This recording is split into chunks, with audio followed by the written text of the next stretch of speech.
Well, hi, my name is Stu Bamick, and I'm part of a ministry called Consequential Christianity. And at Consequential Christianity, we're trying to say that our faith is so much more than a spiritual enhancement to our lives, or a nice things that good people do, or the general belief in the notion that God exists, but that it is consequential. It makes a difference in our lives. It's a lifestyle.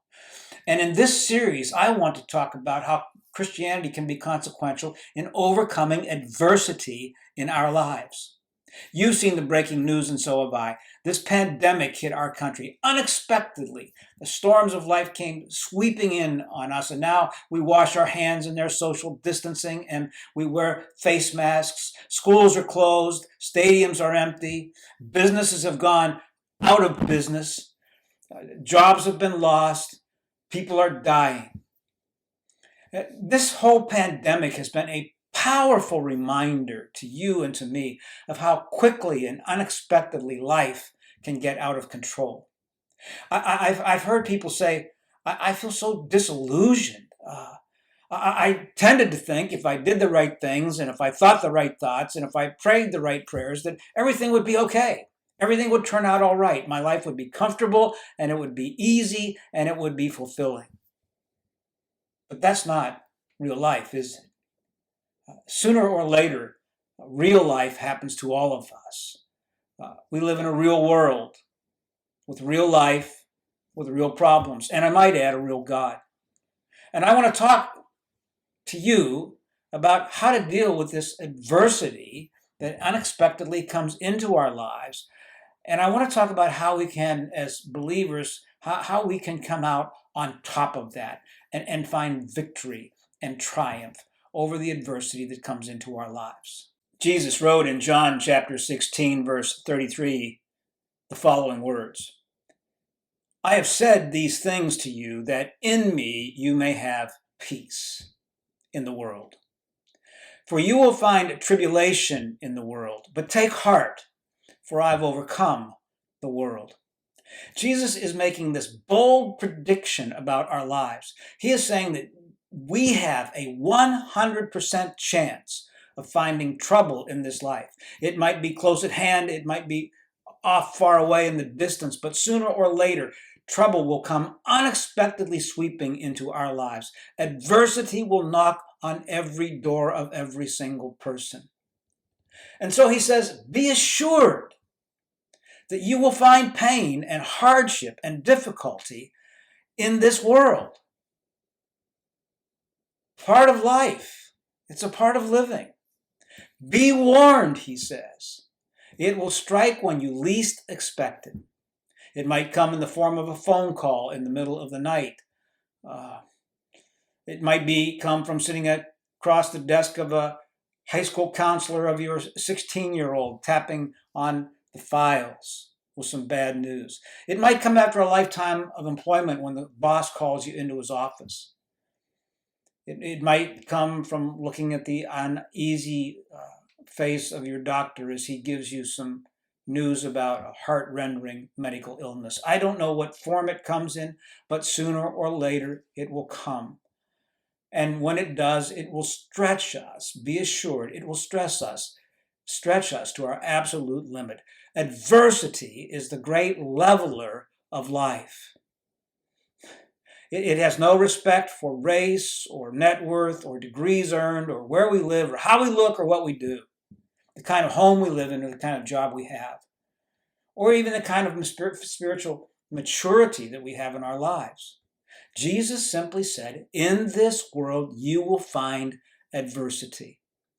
And some of you who are listening to this message know firsthand what he is talking about. I think we'd all be amazed what some of us that are listening to this message this very moment are up against in our lives. It's those places where you say, this is what is hard for me. This is what has got my life on the run. And so Jesus says, in the middle of that, I know how hard can get. I know how dark can get. And in the middle of that kind of darkness, Jesus says, no matter what life throws at you, no matter how hard or how awful or how painful or how hurtful, You don't have to cave in or bail out or give up or grit your teeth or take one more drink to dull the pain and the anxiety. Take heart, Jesus said. Take heart. There is another way. So let me suggest some very practical ways in which we can overcome adversity in our lives, no matter how impossible or how helpless or alone we might feel. And the first of those is this, that adversity simplifies and brings clarity to life. It lets us know what's really important and what isn't. It lets us know what matters, what is significant, what counts. It identifies those things that we should be paying attention to, and it lets us know of those things which we should move out of our lives. It sort of puts life in perspective.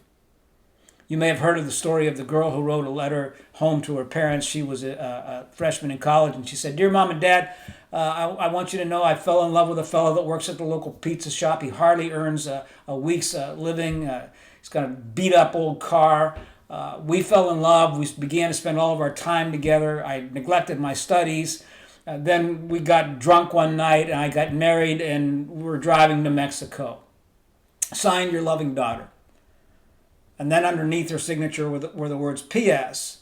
None of that really happened, but I did get a D in my math class, and I just wanted to put things in perspective. Adversity puts things in perspective for us. It lets us see from the 35,000 foot level of what really matters. Years ago, I climbed a mountain in the Collegiate Peak, the Saguache Range of the Colorado Rockies, a 14,000 foot mountain by the name of Mount Yale. And I remember trudging up, starting before daylight, trudging up that mountain. It was one of the hardest climbs that I had ever done, step by step, foot by foot. And once you get over 10,000 feet, you pass the tree line. There's a reason trees don't grow above 10,000 feet, because there's not enough oxygen there for them to live. And we got higher and higher and higher. I wanted to quit so many times. I did not think I could endure, I could make it to the top. But finally we reached the peak, the summit. And it's a victorious time. It's a time of triumph and rejoicing. It makes all of those heavy steps worth living. Well, at the end of a week stay out there in Colorado, as I was leaving the mountain range and driving towards Denver to catch an airplane, I looked back about 12 miles from that mountain, and it looked about this big. When I got that 35,000 feet look at that mountain, it looked insignificant to me. And that's what adversity is like. When you're in the middle of it, step by step, climbing and trudging and gasping for breath, it seems like you'll never get your way out. You can never climb out of the place. But when you get perspective and look back, you go, okay, I got it. That was doable. God saw me through that. I made it to the top. Adversity clarifies, it simplifies, it puts things into perspective for us. In counseling, when people come to me with problems, and they're very significant and severe problems, just like your problems and my problems, one of the things that I'll suggest for them to do is to make a visit after our counseling session to the local children's ward of the local hospital and walk through the hallways of the children's ward. And, the response is, I did do that. And I saw the terrible suffering that families were going through and little children so innocently. And when I came out of that hospital into the open sunlight, I thought, maybe my problems aren't quite that big. Adversity clarifies, it simplifies, it puts things into perspective for us. And one helpful little hint here, when people are going through difficulties and they share their heart out and ask what they should do, one of the first things that I'm quick to tell them is you should eat right and sleep right and exercise. Well, what do you mean? I'm going through this terrible emotional drama, this awful relationship, and this terrible brokenness or feelings of failure and guilt, and you want me to eat right, sleep right, and get exercise? Yes. There's a tremendous relationship between the physical and the spiritual. Paul talks about that duality in his scriptures. And when we feel good and right about our bodies, it tends to make our insides feel good and right about ourselves. So yeah, you should eat right, try to get decent sleep, at least get in bed at the same hours, keep a semblance of a schedule, structure in our lives. and get in good physical shape. It will make your emotions and your spiritual life feel better. It's that simple. Adversity clarifies. Just do certain basic things sometimes. Have you ever noticed that we tend to spend the most amount of time on the least important things and the least amount of time on the most important things? That's why adversity clarifies for us. It says, I want you to spend most time on the most important things in your life and the least time on the least important things. Get rid of the clutter. I know for younger couples that there's sort of this cosmic conspiracy that takes place where your peak child rearing years, your marriage building years, your career building years, and your spiritual development years all crowd in at the same time. Isn't it amazing that they're not spread out, but they aren't. There's this conspiracy. They all hit at the same time. And when the schedule gets tough and the job gets tough and the marriage gets tough and the kids get tough, do you know what the first thing to go is? Our spiritual lives. Oh yeah, I can afford to cut that out for a season.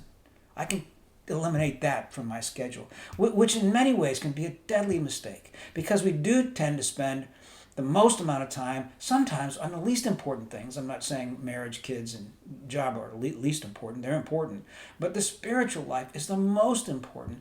It's the inner core. It's the caretaking in here. Take care of the physical, eat, sleep, exercise, and take care of the spiritual inner core of our lives. And you'll find that adversity drives us to that kind of simplicity and clarity about our lives. And so the first question I would ask you is, where is God using adversity to clarify and simplify what's most important in your life? What needs to stay and what needs to go? What is God trying to tell you in the middle of adversity? How is he trying to simplify and clarify a message to you? Well, not only does adversity clarify and simplify for us and put life into perspective, but there's a second way in which adversity helps us to become overcomers in life. And that is this, that adversity purifies, it builds character, it does something. Paul wrote in Romans chapter 5, verse 3, these words, not only that, but we rejoice in our suffering. Let me say that again. Paul says, we rejoice in our suffering. Well, why does he rejoice in his suffering? Because suffering produces something. He says, knowing that suffering produces endurance, and endurance produces character, and character produces hope, and that hope will not disappoint us. We become people of light and hope and character and strength. You see, adversity is the primary agent of change in us and through us. I rarely see change taking place as a result of success. Success tends to puff us up. It tends to distort reality. It breeds pride. It breeds independence. Oftentimes, we don't learn a whole lot through our successes. But adversity is about character building. It's God blasting away inside of us. He's exposing underdeveloped areas that need attention. He's taking that which is weak and he's going to make it strong. I remember asking a successful business friend of mine one time, how did you get so successful? And he said, through my failures, through my adversity, through the crisis in my life. I learned my greatest lessons in my toughest, most difficult moments in life. Adversity tends to teach us and to train us and to build up endurance and character. There was a fellow at the local park that I used to hang out with. There's a 5-mile loop around a lake. His name was Hot Harry. Hot Harry was 80 years old. When I met Hot Harry down at the lake at the running area, Harry was preparing to run his 40th marathon. And he didn't begin running until he was 60 years old. Hot Harry.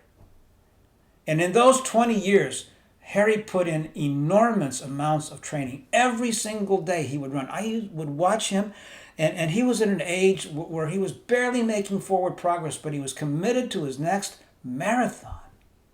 And how is he going to do that? He was going to train. He was going to overcome his areas of difficulty and crash through quitting points and get to where Hot Harry wanted to get to run that marathon. Endurance. Endurance. Paul says suffering produces endurance, that we put one foot in front of the other, that we're committed to seeing things through to the other side, that we're going to make it, that we have a goal, that we can get on the other side of this thing. There's going to be pain and there's going to be difficulty. Ali said, I hated the training. I hated every minute of it. But I said to myself, you train now. You put in this time. You pay the price. You experience the pain. And you will be the champion of the world. Adversity produces endurance. And then endurance produces character in us. It lets us know who we really are. And it gives us strength and confidence about life. And that's why it produces that hope. That is that confidence that we can live life above the line of despair. That God does not want us to live down there in the pit, but He wants us to crawl out of that and move away from our despair and live lives of wholeness and confidence and hope. Adversity makes us strong. And through adversity, we become overcomers. So the question I would have you ask here is, where is God using adversity to purify your life right now and to build endurance and character and hope? Where is it that right now you see God pulling you towards a better you, a stronger you, a more confident you, a more hopeful you in your life? Now, in part 2 of this series, there's only 2 messages here, 2 parts. I want to talk about 3 final principles that I believe allows us to live strong lives of character and hope and endurance when trouble finds its way to our door.